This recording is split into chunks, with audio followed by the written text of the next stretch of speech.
Hey guys, this is Anurag Jain, developer advocate with Thales. In this part today, which is the part 3 of this video series of adding compliance to web applications without changing code, we are going to look into dockerizing our applications. In last two videos we created two different applications. One is the UI layer using React and Express, and another was the API layer using Spring Boot. Plus we have been using MongoDB to persist our information.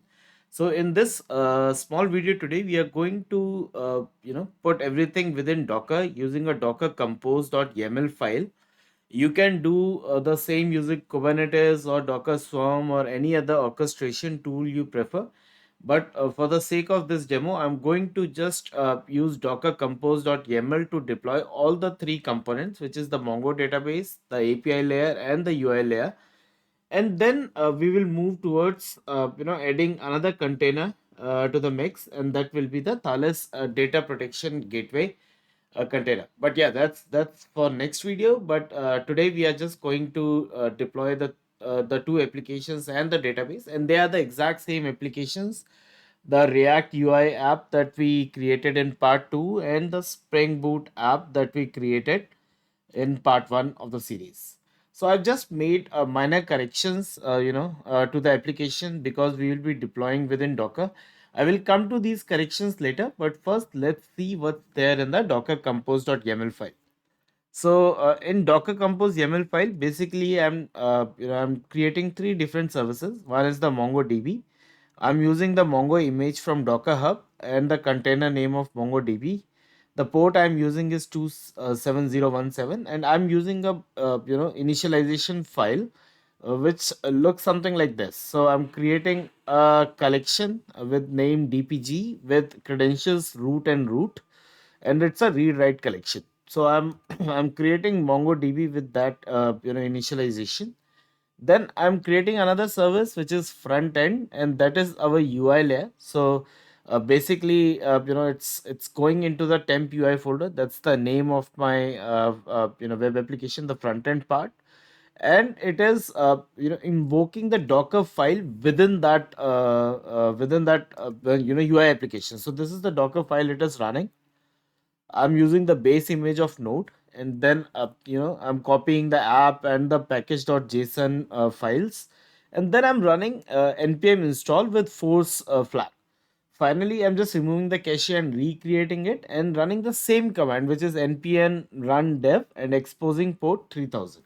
So I'm doing the pretty much the same thing, except I'm doing that from within Docker file, and then I'm mapping 3000 port with 3000. That's my UI port, and 3001 with 3001. That's my Express.js port.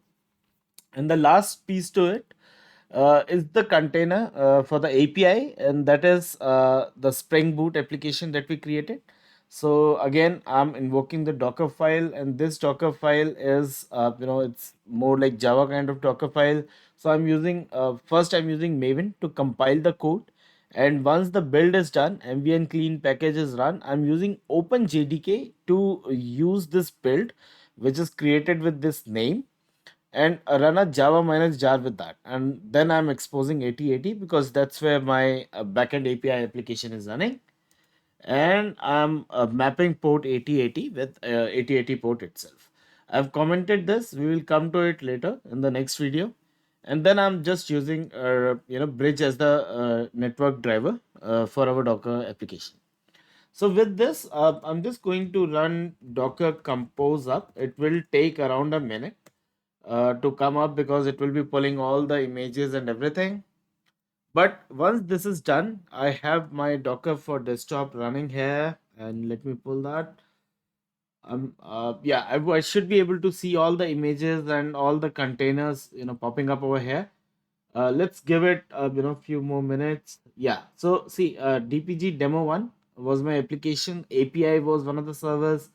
Front end was one of the servers. So it has done all the tasks. It has basically used Maven to build the project, and then Java minus jar command using OpenJDK to run that backend API.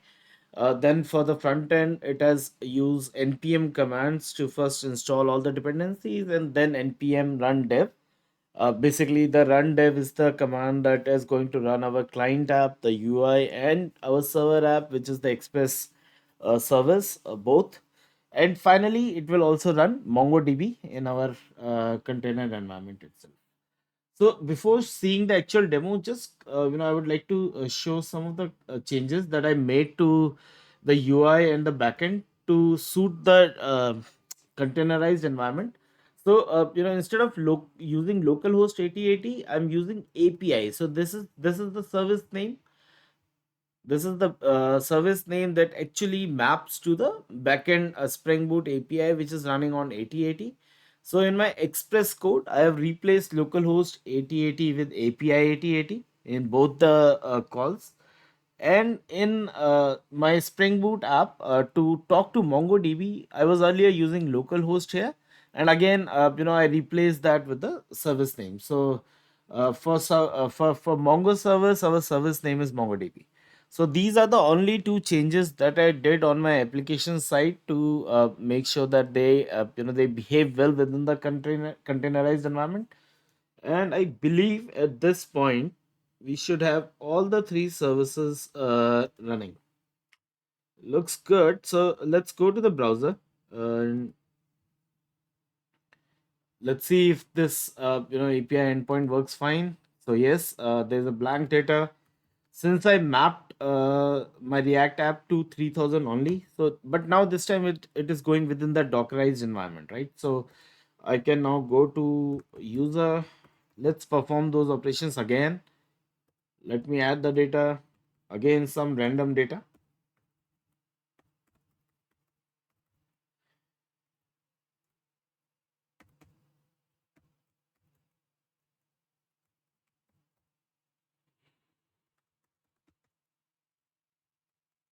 I'm just putting some random details here and add data. So again, everything, my application is as is. I just changed some endpoints to map to Docker services instead of the local host earlier, and that's pretty much it. So in this part, we have seen how we can Dockerize the application.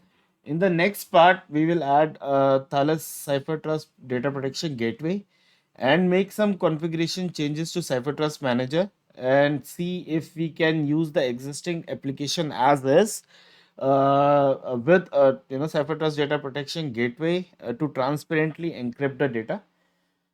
So yeah, let's I would we would meet again in the next video. Please till then take care, and if you like the video, please do like it or subscribe to our channel.